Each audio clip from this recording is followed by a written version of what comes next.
अस्सलामुअलैकुम दोस्तों, कैसे हो? उम्मीद है कि आप सब अच्छे से होंगे। आज हम पता करेंगे उन हस्बैंड के बारे में जो हमें धोखा देते हैं, चीट करते हैं हमारे पीठ पीछे और हमें पता भी नहीं चलता। इसी टॉपिक पे हम बात करेंगे कि धोखेबाज पति में क्या-क्या बातें होती हैं, क्या-क्या उनके अंदर चीज़ें होती हैं, जिस बदलाव आते हैं, क्या-क्या वो हमें गुड़ खिलाते हैं अंदर ही अंदर। उसी के बारे में हम बात करेंगे, कैसे हम पहचानेंगे कि हमारा पार्टनर, हमारा हमसफ़र, हमारा शौहर, हमारा हस्बैंड हमें चीट कर रहा है। उसको पहचानने के लिए मैं आपको कुछ बातें बताऊंगी। जो 5 बातें हैं मैं आपको बताऊंगी।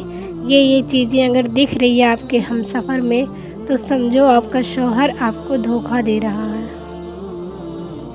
सबसे पहली चीज़ है धोखेबाज हस्बैंड में ये होती है। सबसे पहली चीज़ जो होती है, धोखेबाज पति हमेशा बिना वजह के बाहर घूमने जाते हैं, वो भी अकेले जाते हैं। किसी को साथ में लेकर नहीं जाएंगे, अकेले ही जाएंगे और बिना वजह बेफालतू का ही बाहर घूमने जाएंगे। कोई भी काम नहीं रहेगा ना, फिर भी हो जाएंगे। सबसे पहली बात, धोखेबाज हस्बैंड में ये चीज़ होती है।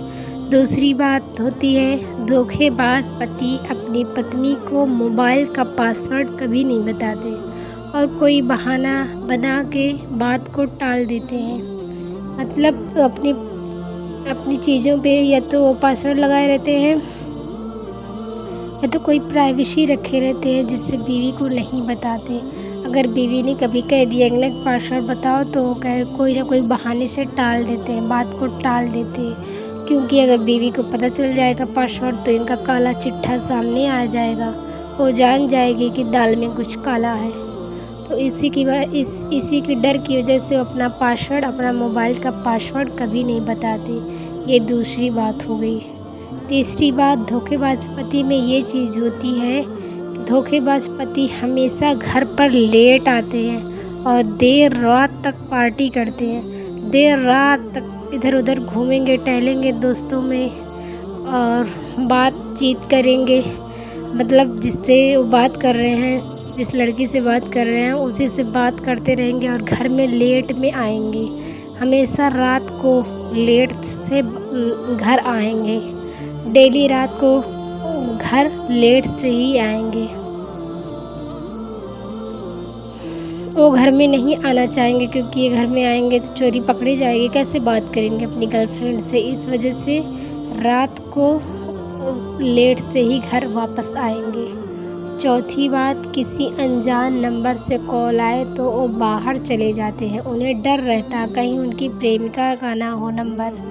किसी भी अनजान नंबर का आएगा तो आपके पास कॉल नहीं उठाएंगे, कहीं ऐसा ना हो कि मेरी गर्लफ्रेंड, मेरी प्रेमिका जो है उसका ना फ़ोन आ जाए। क्योंकि गर्लफ्रेंड जो रहती है वो कभी भाई के मोबाइल से कर देगी, कभी भाभी के मोबाइल से फ़ोन कर देगी, किसी भी मोबाइल से फ़ोन कर सकती है ना अपने बॉयफ्रेंड को। तो इसीलिए शौहर जो है, किसी भी अनजान नंबर से फ़ोन आएगा तो आपके पास बात नहीं करेंगे, आपके पास कॉल नहीं उठाएंगे। कहीं ऐसा ना हो कि मेरी प्रेमिका हो, तो वो तुरंत उठ के बाहर चले जाएंगे। उनके अंदर ये डर, ये खौफ लगा रहता है। ये चौथी बात हो गई थी। अब 5वीं बात जो मैं आपको बताने जा रही हूँ, वो पत्नी के सोने के बाद चुपके से मोबाइल चलाते हैं मगर पत्नी को लगता है सो गए हैं शायद। जब क्या कहते हैं, उसकी बीवी सो जाती है तो धीरे से मोबाइल लेंगे और उसी पे चैटिंग रात तक करेंगे और शौहर को लगेगा कि मेरी पत्नी, मेरी बीवी जो है सो रही है। और अक्सर करके ऐसा होता भी है कि बीवियां बेचारी थकी हारी रहती हैं अपने बच्चों में, अपने ससुराल वालों को खुश करने के लिए, अपने शौहर की खिदमत करने के लिए बेचारी जल्दी गहरी नींद में सो जाती है। और पति क्या करता है, पति फ्री होकर अपनी गर्लफ्रेंड से चैट करता है। कितना बड़ा धोखा दे रहा है वो अपना भाई बहन माँ बाप सबको छोड़ के आपके लिए आई है और आप उसके साथ चीट कर रहे हैं, धोखा दे रहे हैं। प्लीज़ ऐसा ना करें। अगर आप ऐसा कर रहे हैं तो प्लीज़ ऐसा ना करें। उसका भी दिल है, आप उसका भी हुकूक है, उसका भी हक़ है। क़यामत के दिन आपसे पूछा जाएगा उसके हुकूक के बारे में। उसके भी हुकूक है। ये मत समझो कि मेरा मर्तबा अल्लाह ताला ने बुलंद किया है, मैं जो दिल में आए वो करूँ, जो मर्ज़ी आए वो मैं कर सकता हूँ। ऐसा नहीं है। आपके हुकूक है तो उसके भी हुकूक है। मियाँ बीवी के एक दूसरे का हुकूक है।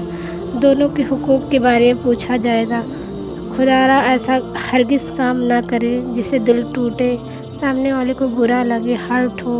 आपके बच्चे की परवरिश कर रही है, आपके घर वालों को खुश रख रही है, आपको खुश रख रही है। वो आपके लिए सब कुछ छोड़ छाड़ के आई है, आप उसे चीट कर रहे हैं, धोखा दे रहे हैं। इस तरह से हराम का रिश्ता मत बनाइए किसी से। ना महरम जो रहते हैं या तो कब्र का सांप रहते हैं या तो जहन्नम का अंगारा रहते हैं। इससे सिर्फ़ और सिर्फ गुनाह मिलेगा और कोई फ़ायदा नहीं होगा। अस्सलाम वालेकुम वरहमतुल्लाहि वबरकातुहू।